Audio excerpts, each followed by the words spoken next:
ಮನೆ ಇನ್ನೂ ದೂರ, ಅದರಿಂದ ಈಗ ಟ್ರೈನ್ ಹತ್ತಬೇಕು. ಬಾಯ್. ಓಕೆ, ನಿಂದಾಯ್ತಾ ಮಾತು? Hi guys, welcome back to my channel. ಎಲ್ಲರೂ ಹೇಗಿದ್ದೀರಾ? ಎಲ್ಲರೂ ಚೆನ್ನಾಗಿದ್ದೀರಾ ಅನ್ಕೊಳ್ತೀನಿ. ಹಾಗೆ ಇವತ್ತು ನಮ್ಮ ಅಕ್ಕನ ಮನೆಗೆ ಹೋಗ್ತಾ ಇದ್ದೀವಿ, ನಾನು ಜನ್ಯ ಇಬ್ರು ಟ್ರೈನಲ್ಲಿ. ಯಾವ ರೀತಿ ಇರುತ್ತೆ ನಮ್ಮ ಟ್ರೈನ್ ಜರ್ನಿ ಅಂತ ನೀವು ಕೂಡ ನೋಡ್ಬೋದು, ಬನ್ನಿ. ಬಾಯ್. ರೈಲ್ವೆ ಸ್ಟೇಷನ್ಗೆ ಇವತ್ತು ನಮ್ಮನ್ನು ಕರ್ಕೊಬರ್ತಾ ಇರೋದು ಚೇತನ್ ಅವರೇನು ಬರ್ತಾ ಇಲ್ಲ ನಮ್ಮ ಜೊತೆ. ಅವರು ಟ್ರೈನ್ ಹತ್ತಿ ಹೋಗ್ತಾರೆ ವಾಪಸ್ಸು. ಚೇತನ್ ಯಾವಾಗ ಬಂದ್ರೂ ಬ್ಯಾಕ್ ಡೋರಲ್ಲೇ ಕರ್ಕೊಬರೋದು ನಮ್ಮನ್ನು, ಫ್ರಂಟಲ್ಲಿ ಕರ್ಕೊಂಡೇ ಹೋಗಲ್ಲ.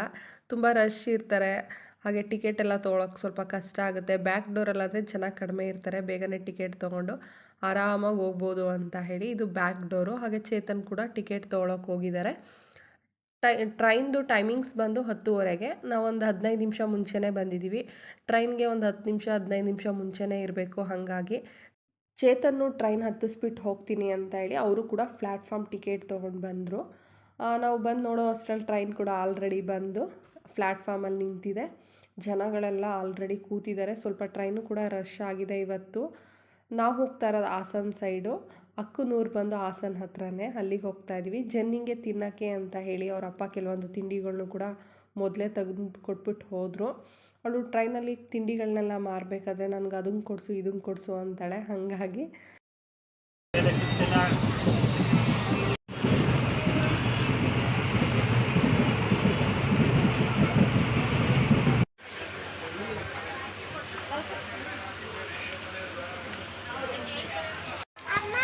ಅಲ್ಲಿ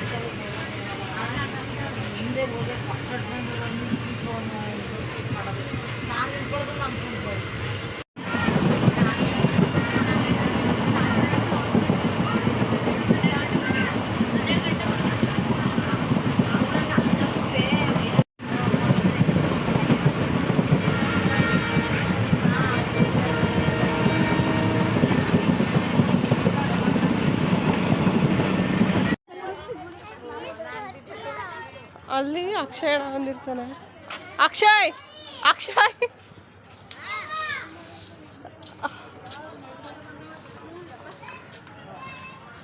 ಟ್ರೈನ್ ಇಳಿದು ನಾನು ಜನ್ಯ ನಡ್ಕೊಂಡು ಹೋಗ್ತಾ ಇದ್ದೀವಿ.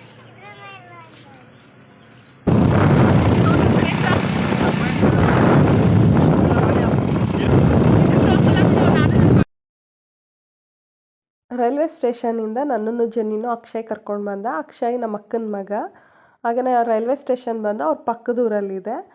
ಅವ್ರೂರಿಗೂ ಪಕ್ಕದೂರಿಗೂ ಏನಿಲ್ಲ ಅಂದ್ರೂ ಒಂದು 2.5 ಕಿಲೋಮೀಟ್ರ್ ಆಗುತ್ತೆ. ಹಾಗಾಗಿ ಅವನೇ ಮೊದಲೇ ಬಂದು ಕಾಯ್ತಾ ಇದ್ದ. ಹಾಗೆಯೇ ನನ್ನನ್ನು ಜನ್ನಿನೂ ಕರ್ಕೊಂಡು ಬಂದುಬಿಟ್ಟ. ನಾವು ಮೈಸೂರಲ್ಲಿ ಟ್ರೈನ್ ಹತ್ತಾಗ 10:30, ಇಲ್ಲಿಗೆ ಬಂದಾಗ 11:45 ಆಗಿತ್ತು. ಊಟ ಗೀಟ ಎಲ್ಲ ಮಾಡಿ ಮತ್ತೆ ವಿಡಿಯೋನ ಸ್ಟಾರ್ಟ್ ಮಾಡ್ತಾಯಿದ್ದೀನಿ. ಇವಾಗ 4:15. ನಮ್ಮಮ್ಮ 4:15 ಟ್ರೈನಿಗೆ ಬಂದರು. ನಮ್ಮಮ್ಮನೂ ಕೂಡ ಅಕ್ಷಯನೇ ಹೋಗಿ ಕರ್ಕೊಂಡು ಬಂದ. ನಮ್ಮಮ್ಮನ ನೋಡಿದ ತಕ್ಷಣ ನನ್ನ ಮಗಳು ಫುಲ್ ಖುಷಿ ಆಗೋದ್ಲು ಅವ್ರ ಅಮ್ಮಮ್ಮನ ನೋಡಿ. ಹಾಗೆಯೇ ನಮ್ಮ ದೊಡ್ಡಮ್ಮಂದಿರ ಮಕ್ಕಳೆಲ್ಲ ಕೂಡ ಬಂದಿದ್ದಾರೆ. ಬಂದವ್ರಿಗೆಲ್ಲ ಅಕ್ಕ ಪರಂಗಿ ಹಣ್ಣು ಕಟ್ ಮಾಡಿ ತಿನ್ನೋದಕ್ಕೆ ಕೊಟ್ಟಿದ್ದಾರೆ. ಎಲ್ಲರೂ ಕೂಡ ಪರಂಗಿ ಹಣ್ಣು ತಿಂತಾ ಇದ್ದೀವಿ. ಅಕ್ಕನ ಮನೆಗೆ ಎಲ್ಲರೂ ಏನಕ್ಕೆ ಬಂದಿರೋದು ಅಂದರೆ ಅಕ್ಕನ ಮನೆ ನಾಳೆ ಪೂಜೆ ಇದೆ. ಆ ಪೂಜೆಗೆ ಅಕ್ಕ ಎಲ್ಲರೂ ಕೂಡ ಕರೆದಿದ್ರು. ಎಲ್ಲರೂ ಕೂಡ ಬಂದಿದ್ದೀವಿ. ಸಂಜೆ 6:30ಗೆ ಒಂದು ಟ್ರೈನ್ ಇದೆ, ಅದಕ್ಕೂ ಕೂಡ ಇನ್ನೂ ಸ್ವಲ್ಪ ಜನ ನಮ್ಮ ಅತ್ತಿಗೆದಿರು, ನಮ್ಮ ಅಕ್ಕನ ಮಕ್ಕಳು ಎಲ್ಲರೂ ಕೂಡ ಸಂಜೆ ಬರ್ತಾರೆ ಸ್ಕೂಲ್ ಮುಗಿಸ್ಕೊಂಡು. ಇವತ್ತು ಶನಿವಾರ ಮಧ್ಯಾಹ್ನ ಸ್ಕೂಲ್ ಮುಗಿದಿರುತ್ತೆ, ಆದ್ರೂ ಏನಾದ್ರು ಕೆಲಸಗಳಿರುತ್ತಲ್ಲ ಎಲ್ಲ ಮುಗಿಸ್ಕೊಂಡು ಸಂಜೆ ಬರ್ತಾರೆ. ನಾಳೆ ಭಾನುವಾರ ಪೂಜೆ ಇಟ್ಕೊಂಡಿದ್ದಾರೆ. ಇದೇ ನಮ್ಮ ಅಕ್ಕನ ಮನೆ ಬಂದು ತೋಟದ ಹತ್ತಿರ ಇದೆ. ತೋಟ ಬಂದು ಮುಂದೆ ಇದೆ, ಮನೆ ಬಂದು ಹಿಂದೆ ಇದೆ. ತುಂಬಾ ಚೆನ್ನಾಗಿದೆ ತೋಟ ಎಲ್ಲ. ಸಂಜೆ ಹೋಗಿ ಒಂದು ಚಿಕ್ಕದಾಗಿ ವಿಡಿಯೋ ಮಾಡೋಣ ಅಂದ್ಕೊಂಡಿದ್ದೀನಿ. ಹಾಗೆ ನಾಳೆ ಪೂಜೆ ಇರೋದ್ರಿಂದ ಮನೆಯೆಲ್ಲ ಹಿಂದಿನ ದಿನವೇ ನೀಟಾಗಿ ಕ್ಲೀನ್ ಮಾಡಿದ್ದಾರೆ. ನಾಳೆನೂ ಕೂಡ ಮತ್ತೆ ಮನೆಯೆಲ್ಲ ಕ್ಲೀನ್ ಮಾಡ್ಕೊಳ್ತಾರೆ.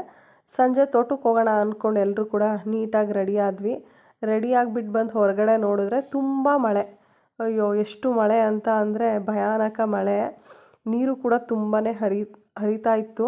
ತೋಟದೊಳಗಡೆ ಎಲ್ಲ ಏನಿಲ್ಲ ಅಂದ್ರೂ ತುಂಬ ನೀರು ನಿಂತಿತ್ತು. ತೋಟದೊಳಗಡೆ ಇನ್ನೂ ಒಂದು ವಾರದವರೆಗೆ ಕಾಲಿಡೋಕ್ಕಾಗಲ್ಲ. ಏನಕ್ಕೆ ಅಂದರೆ ಕಾಲೆಲ್ಲ ಉಣ್ಕೊಬಿಡುತ್ತೆ ನೆಲಕ್ಕೆ. ಹಾಗಾಗಿ ಎಲ್ಲರೂ ಕೂಡ ಹಾಗೇ ಮಳೆ ನೋಡ್ತಾ ಒಂದು ಸ್ವಲ್ಪ ಹೊತ್ತು ಕೂತಿದ್ವಿ. ನೋಡಿ ಎಷ್ಟು ಜೋರು ಮಳೆ. ಏನಿಲ್ಲ ಅಂದ್ರೂ 1.5 ಗಂಟೆ ಟೈಮ್ ಮಳೆ ಇದೇ ರೀತಿ ಹುಯ್ತು. ಕಡಿಮೆನೇ ಆಗಲಿಲ್ಲ. ನಾವು ಕಡಿಮೆ ಆಗುತ್ತೆ ಆಗುತ್ತೆ ಅಂತ ನೋಡಿ ನೋಡಿ ಸಾಕಾಯಿತು. ಕೊನೆಗೆ ಮಳೆ ಅಂತೂ ಕಡಿಮೆ ಆಗಲಿಲ್ಲ. ಹಾಗೆಯೇ ಎಲ್ಲರೂ ಕೂಡ ಹಾಗೆ ಮಾತಾಡಿಕೊಂಡು ಸ್ವಲ್ಪ ನಾಳೆ ದೇವ್ರ ಪೂಜೆಗೆ ಹೂಗಳನ್ನ ತರಿಸಿದ್ರು, ಬಿಡಿ ಹೂಗಳನ್ನ. ಅವನ್ನೆಲ್ಲ ಕಟ್ಟೋಣ ಅಂತ ಹೇಳಿ ಅಮ್ಮ ದೊಡ್ಡಮ್ಮ ಎಲ್ಲರೂ ಕೂಡ ಹೂ ಕಟ್ತಾ ಇದ್ದಾರೆ.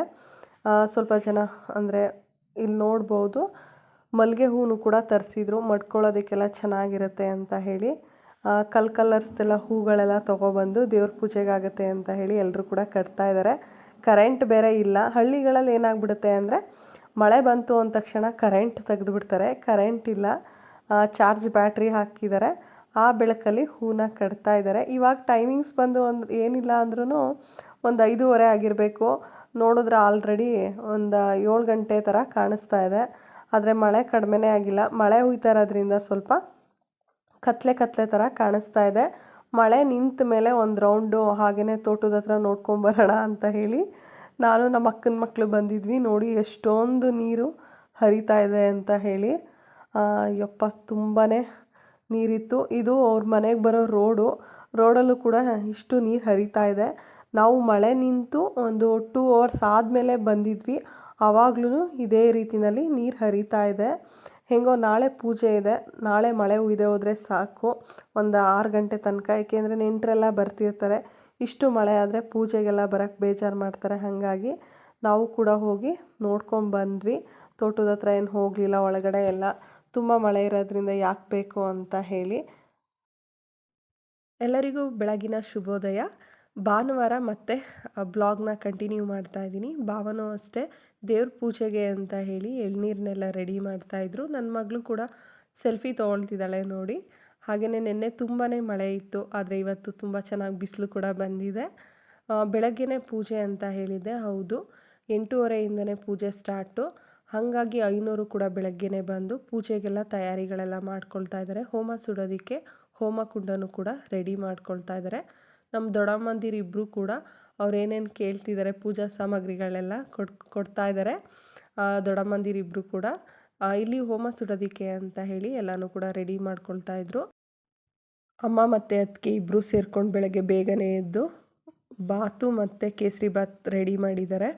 ಎಲ್ರಿಗೂ ಕೂಡ ಪೂಜೆಗೆ ಕರೆದಿದ್ದಾರಲ್ವ, ಇನ್ನು ಮಧ್ಯಾಹ್ನ ಅಡುಗೆ ಆಗೋ ಅಷ್ಟರಲ್ಲಿ ಲೇಟ್ ಆಗುತ್ತೆ ಅಂತ ಹೇಳಿ, ಮತ್ತು ಮಕ್ಕಳುಗಳೆಲ್ಲ ಇರೋದ್ರಿಂದ ಬೇಗನೆ ಅಂದರೆ ಒಂದು 8 ಗಂಟೆ ಅಷ್ಟರಲ್ಲೆಲ್ಲ ತಿಂಡಿ ರೆಡಿ ಮಾಡಿದ್ದಾರೆ. ಅಕ್ಕ ದೊಡ್ಡಮ್ಮ ಅವರೆಲ್ಲ ಪೂಜೆ ಆಗೋವ್ರಿಗೆ ತಿಂಡಿ ತಿನ್ನಲ್ಲ. ಹಾಗೆ ಮಧ್ಯಾಹ್ನಕ್ಕೂ ಇನ್ನು ಅಡುಗೆ ಎಲ್ಲ ಮಾಡಬೇಕಲ್ವ, ಇನ್ನು ಲೇಟ್ ಆಗುತ್ತೆ ಅಂತ ಹೇಳಿ ಬೇಗನೆ ತಿಂಡಿ ಮಾಡಿ ಇಟ್ಬಿಟ್ರು. ಹಾಗೆಯೇ ಪೂಜೆಗೆ ಇನ್ನೂ ಟೈಮ್ ಇತ್ತು. ಪೂಜೆಗೆಲ್ಲ ರೆಡಿ ಮಾಡ್ಕೊಳ್ತಾ ಇದ್ರು. ಹಾಗಾಗಿ ನಾವು ಮನೆ ಹತ್ರನೇ ಇರೋ ಬಸವೇಶ್ವರ ಸ್ವಾಮಿ ದೇವಸ್ಥಾನಕ್ಕೆ ಹೋಗೋಣ ಅಂತ ಹೇಳಿ ಅಮ್ಮ, ನಾನು, ಅಕ್ಕ, ಜನ್ಯ ಹೋಗ್ತಾ ಇದ್ದೀವಿ. ನಮ್ಮ ಜನ್ನಿಗೆ ದೇವಸ್ಥಾನಗಳಿಗೆ ಹೋಗೋದು ಅಂದರೆ ತುಂಬಾ ಖುಷಿ. ಅವಳು ನಾವು ಮೈಸೂರಲ್ಲಿದ್ರೂ ದೇವಸ್ಥಾನಗಳಿಗೆ ಹೋಗಬೇಕು ಅಂದರೆ ತುಂಬಾ ಇಷ್ಟಪಟ್ಟು ಬರ್ತಾಳೆ.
ದೇವ್ರ ಪೂಜೆ ಎಲ್ಲ ತುಂಬ ಚೆನ್ನಾಗಾಯಿತು. ಇವಾಗ ಅಂಕಿತ ಎಲ್ರಿಗೂ ಕೂಡ ಪ್ರಸಾದ ಕೊಡ್ತಾ ಇದ್ದಾಳೆ. ನಾವು ಅಕ್ಕನ ಮನೆಗೆ ಬಂದಾಗೆಲ್ಲ ಈ ದೇವಸ್ಥಾನಕ್ಕೆ ಬಂದು ಪೂಜೆ ಮಾಡಿಸ್ಕೊಂಡು ಹೋಗ್ತೀವಿ. ನಮಗಂತೂ ತುಂಬಾ ನಂಬಿಕೆ ಇದೆ ಬಸವೇಶ್ವರ ಸ್ವಾಮಿ ಮೇಲೆ. ಹಾಗಾಗಿ ಪ್ರತಿ ವರ್ಷ ಬಂದಾಗಲೂ ಕೂಡ, ಅಂದರೆ ನಾವು ಯಾವಾಗ ವರ್ಷ ಬರೋಕ್ಕಾಗಲ್ಲ, ಬಂದಾಗ ಬಂದು ಪೂಜೆ ಮಾಡಿಸ್ಕೊಂಡು ಹೋಗ್ತೀವಿ. ಹಾಗೆ ಇವತ್ತು ಅಕ್ಕನ ಮನೆಯಲ್ಲಿ ಗಣಪತಿ ಹೋಮ ಜೊತೆಗೆ ನಮ್ಮ ಅಕ್ಕನ ಮಗನಿಗೆ ಒಂದು ಪೂಜೆನ ಮಾಡಿಸ್ತಾ ಇದ್ದಾರೆ. ಬೆಳ್ಳಿ ವಿಗ್ರಹನ ದಾನ ಕೊಟ್ಟು ಹಾಗಾಗಿ 2 ಪೂಜೆಗಳನ್ನ ಒಟ್ಟಿಗೆ ಮಾಡ್ತಾ ಇದ್ದಾರೆ. ಗಣಪತಿ ಹೋಮ ಸುಡೋದಕ್ಕೆ ಅಂತ ಹೇಳಿ ಹೋಮ ಕುಂಡನೂ ಕೂಡ ತುಂಬಾ ಚೆನ್ನಾಗಿ ರೆಡಿ ಮಾಡಿದ್ದಾರೆ ಐನೋರು. ನಾವು ಬರೋ ಅಷ್ಟರಲ್ಲೆಲ್ಲ ಕಳಸ ಎಲ್ಲ ಇಟ್ಟು ಎಲ್ಲನೂ ಕೂಡ ರೆಡಿ ಮಾಡ್ಕೊಂಡಿದ್ದಾರೆ. ನೋಡಿ ಎಷ್ಟು ಚೆನ್ನಾಗಿ ಕಲರ್ಸ್ದು ಬಣ್ಣಗಳನ್ನ ಅಕ್ಕಿ ಒಳಗಡೆಗೆ ಮಿಕ್ಸ್ ಮಾಡಿ ಹೋಮದ ಕುಂಡದ ಮೇಲೆಲ್ಲ ಹಾಕಿ ತುಂಬ ಚೆನ್ನಾಗಿ ಹೋಮದ ಕುಂಡನೂ ಕೂಡ ರೆಡಿ ಮಾಡಿದ್ದಾರೆ. ಎಲ್ಲ ಜನರು ಕೂಡ ಇವಾಗ ಒಬ್ಬೊಬ್ಬರಾಗಿ ಬರ್ತಾ ಇದ್ದಾರೆ ಪೂಜೆಗೆ. ನನ್ನ ಮಗಳು ಕ್ಯೂರಿಯಾಸಿಟಿಯಿಂದ ಮುಂದೆನೇ ಕೂತ್ಕೊಂಡು ನೋಡ್ತಾ ಇದ್ದಾಳೆ. ಹಾಗೆಯೇ ಅಕ್ಕ ಬೆಳ್ಳಿದು ಒಂದು ವಿಗ್ರಹನ ದಾನ ಕೊಡೋದಕ್ಕೆ ತೊಗೊಬಂದಿದ್ರಲ್ಲ, ಅದಕ್ಕೆ ಅಭಿಷೇಕ ಮಾಡೋದಕ್ಕೆ ಅಂತ ಹೇಳಿ ತಟ್ಟೆನಲ್ಲಿ ಎಲ್ಲನೂ ಕೂಡ ಜೋಡಿಸ್ಕೊಂಡಿದ್ದಾರೆ. ಇವಾಗ ಪೂಜೆ ಸ್ಟಾರ್ಟ್ ಆಗ್ತಾ ಇದೆ, ಬನ್ನಿ.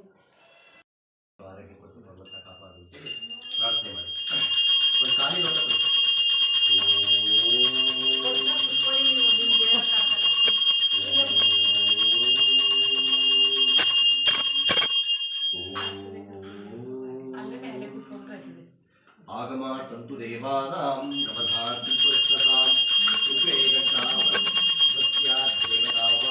ಜ್ಞಾನಮೂಲಂ ಗುರುಮೂರ್ತಿ ಪೂಜಾಮೂಲಂ ಗುರೋಪಾದಂ ಮಂತ್ರಮೂಲಂ ಗುರೋ ವಾಕ್ಯಂ ಮುಕ್ತಿಮೂಲಂ ಗುರವೇ ಕೃಪಃ. ಓಂ ಶ್ರೀ ಜಗದ್ಗುರು ಪಂಚಾಚರತತ್ವಭ್ಯೋ ನಮಃ. ಮಮ ಇಷ್ಟಗುರು ಅಗಸ್ತ್ಯಮಾಚರತತ್ವಭ್ಯೋ ನಮಃ. ಸದ್ಗುರು ಮಹಾದೇವತಾತತ್ವಭ್ಯೋ ನಮಃ. ಶುಕ್ರಾಚಾರ್ಯತತ್ವಭ್ಯೋ ನಮಃ. ಬೃಹಸ್ಪತಾಚಾರ್ಯತತ್ವಭ್ಯೋ ನಮಃ. ದಕ್ಷಿಣಾಮೂರ್ತಯೇ ನಮಃ. ಧ್ಯಾಯಾಮಿ ಪ್ರಾಕ್ ಸಂಸ್ಕಾರಂ ಸಮರ್ಪಯಾಮಿ. ಓಂ ಬ್ರಹ್ಮತತ್ವಾಯ ಸ್ವಾಹ. ಓಂ ವಿಷ್ಣುತತ್ವಾಯ ಸ್ವಾಹ. ಓಂ ಮಹೇಶ್ವರತತ್ವಾಯ ಇದಂ ನಮಃ.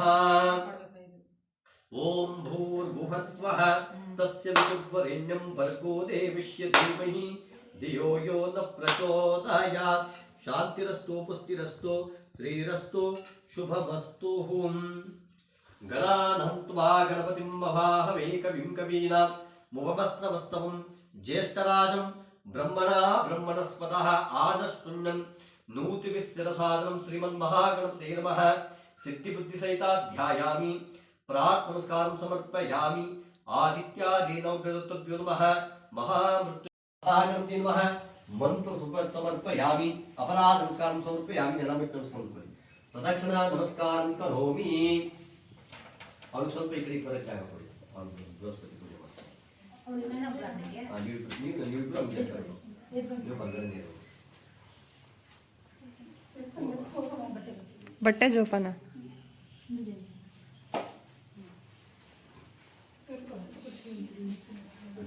ನಿಮ್ಮ ಡೇಟ್ ಆಫ್ ಬರ್ತ್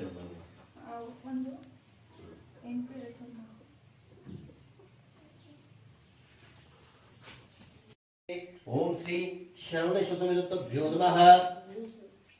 ಆಚಮನರಸೇನ ಸ್ಥಾಪಯಾಮಿ. ಇತಿ ಮೂಲೇನಃ ಶುದ್ಧೋದಕಸ್ನಾನಂ ಸಮರ್ಪಯಾಮಿ. ಪರಮಾನಂದ ಬುದ್ಧಬ್ಧೋ ನಿಮಗ್ನಾನಿ ನ ಮುಟ್ಟಹೆ ಸಾಂಘೋಪಂಗಮಿದಂ ಸ್ನಾನಂ ಕಲ್ಪಯಾಮಿ ಪ್ರಸೀದ ಮೇ. ಓಂ ಶ್ರೀ ಶರವಣೇಶ್ವರತತ್ವಭ್ಯೋ ನಮಃ. ಪಾದ್ಯ ಅದ್ಯ ಆಚಮನೀಯ ಅಷ್ಟಗಂಧಸ್ನಾನಂ ಸಮರ್ಪಯಾಮಿ. ಇತಿ ಮೂಲೇನಃ ಶುದ್ಧೋದಕಸ್ನಾನಂ ಸಮರ್ಪಯಾಮಿ. ತತ್ಪುರುಷಾ ವಿದ್ಮಹೇ ಮಹಾಸೇನಾಯ ಧೀಮಹಿ ತನ್ನೋ ಸ್ಕಂದ ಪ್ರಚೋದಯಾತ್. ಓಂ ಆಪ್ಯಾಯಸ್ವ ಸಮೇತು ತೇ ವಿಶ್ವತಃ ಸೋಮದೃಷ್ಟಿಯಂ ಭವಾವಾಜ್ಯಸ್ಯ ಸಂಗತೆ ಅರಸೂನಂ ಮಹಾತೇಜಂ ದ್ವಿತಸರ್ಪಂ ಪ್ರಭುಂ ತಾರಕಾಸುರ ಅಂತಾರಂ ಸುಬ್ರಹ್ಮಣ್ಯಂ ನಮಾಮ್ಯಹಂ. ಓಂ ಆಪ್ಯಾಯಸ್ವ ಸಮೇತು ತೇ ವಿಶ್ವತಃ ಸೋಮದೃಷ್ಟಿಯಂ ಭವಾವಾಜ್ಯಸ್ಯ ಸಂಗತೆ. ಓಂ ಶ್ರೀ ಶರವಣೇಶ್ವರತತ್ವಭ್ಯೋ ನಮಃ. ಕ್ಷೀರಸ್ನಾನಂ ಸಮರ್ಪಯಾಮಿ. ಇತಿ ಮೂಲೇನಃ ಶುದ್ಧೋದಕಸ್ನಾನಂ ಸಮರ್ಪಯಾಮಿ. ದದಿಕ್ರಾಣೋ ಅಕಾರಿಷಂ ಜಿಸ್ಪರಸ್ಪಷ್ಟವಾಜಿನಃ ಶುರಭಿನೋ ಈತೋಡ್ಬಿಟ್ಟು ಶುರಭಿನೋ ಮುಖಃ ಕರಸ್ಮರಣ ಆಯುಗಾಂಶಿ ದರಿಷಿ. ಓಂ ದದಿಕ್ರಾಣೋ ಅಕಾರಿಷಂ ಜಿಸ್ಪರಸ್ಪಷ್ಟವಾಜಿನಃ ಶುರಭಿನೋ ಮುಖಃ ಕರಸ್ಮರಣ ಆಯುಗಾಂಶಿ ದರಿಷಿ. ಓಂ ಶ್ರೀ ಶರವಣೇಶ್ವರತತ್ವಭ್ಯೋ ನಮಃ. ದಧಿಸ್ಥಾನಂ ಸಮರ್ಪಯಾಮಿ. ಇತಿ ಮೂಲೇನಃ ಶುದ್ಧೋದಕಸ್ನಾನಂ ಸೂರ್ಯಸ್ಪದಸ್ಮಿಭಿಃ. ಓಂ ಶ್ರೀ ಶರವಣೇಶ್ವರತತ್ವಭ್ಯೋ ನಮಃ. ಆಜ್ಯಸ್ನಾನಂ ಸಮರ್ಪಯಾಮಿ. ಮೂಲೇನಃ ಶುದ್ಧೋದಕಸ್ನಾನಂ ಸಮರ್ಪಯಾಮಿ. ಒಂದು ಚಾಕು ತಗೊಳ್ಳಿ. ವನಸ್ಪತಿರ್ ಮಧುಮಾದ್ಯಭ್ಯಃ ಭೂರ್ಭುವಃ ಸ್ವಃ ತಸ್ಯ ವಿತುರ್ವರೆಣ್ಯಂ ಭರ್ಗೋ ದೇವಸ್ಯ ಧೀಮಹಿ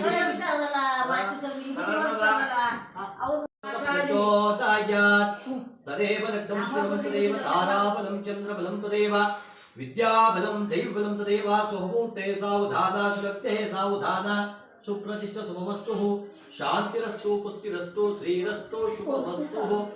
ಇವರು ಮನೆದೇವರು ನಂಜುಂಡೇಶ್ವರ ಅಲ್ವಾ? ವಿಭೂತಿ ಹಾಕ್ಬೋದು ಇವರು ದಿನ ಹಾಕದ್ ಹಾಕಿ ಅದ್ರ ಮೇಲೆ ನೀರಾಕಿ ಸ್ವಲ್ಪ ವಿಭೂತಿ ಹಾಕಿ ಅಷ್ಟ ಕುಂಕುಮ ಹಾಕಿ ಗಂಧ ಹಾಕಿ ಅಕ್ಷತೆ ಹೂವು ಹಾಕಿ. ಹಾಗೆ ಪೂಜೆ ಎಲ್ಲ ಮುಗೀತು. ಇವಾಗ ಹೋಮ ಸುಡೋದಕ್ಕೆ ಸ್ಟಾರ್ಟ್ ಮಾಡಿದ್ರು. ನಾನು ನಿಮ್ಗೆ ಹೇಳಿದೆ ಬೆಳ್ಳಿ ವಿಗ್ರಹನ ದಾನ ಕೊಡ್ತಾ ಇದ್ದಾರೆ ಅಂತ ಹೇಳಿ. ವಿಗ್ರಹ ಅಲ್ಲ, ಅದು ಬೆಳ್ಳಿದು ನಾಗರು ಸೆಡೆ ಬರುತ್ತಲ್ಲ ಅದನ್ನು ದಾನ ಕೊಟ್ಟರು. ಅದಕ್ಕೆ ಮೊದಲು ಅಭಿಷೇಕನ ಮಾಡಿ ಅದಕ್ಕೆ ಪೂಜೆ ಎಲ್ಲ ಮಾಡಿದ ನಂತರ ಐನೋರ್ಗೆ ದಾನ ಕೊಟ್ಟರು. ಅದನ್ನು ಇವತ್ತು ಅಕ್ಕ ಅಂದರೆ ಅದು ಐನೋರ್ಗೆ ಹೇಳಿದ್ರಂತೆ, ಅವರೇ ಮಾಡಿಸ್ಕೊಬಂದಿದ್ರು.